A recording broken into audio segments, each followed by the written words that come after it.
You should be a builder, not a coder. If you're a developer, even if you're new, you're probably already one of these two things. And they both have their benefits, but I'm going to tell you why I think it's better to be a builder. But before I do, I want to tell you about today's sponsor.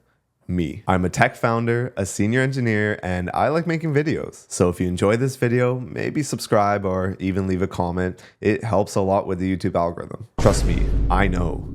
I'm an engineer.